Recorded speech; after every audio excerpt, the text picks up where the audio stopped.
மன்னார்குடியில் உள்ள மாவட்ட அரசு தலைமை மருத்துவமனைக்குள் நள்ளிரவு புகுந்த சரித்திர பதிவேடு குற்றவாளியான வடிவேலு என்பவர் மது போதையில் அங்கிருந்த அறைக்கலன்களை அடித்து உடைத்துவிட்டு நோயாளிகள் காத்திருப்பு அறையில் நடனமாடினார்.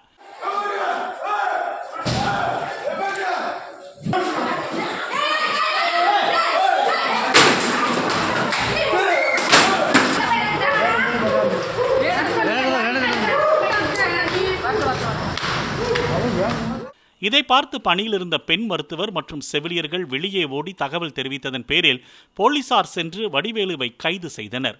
அவர் மனரீதியாக பாதிப்படைந்துள்ளதால் கீழ்ப்பாக்கம் மனநல காப்பகத்துக்கு அனுப்ப நடவடிக்கை மேற்கொண்டுள்ளனர்.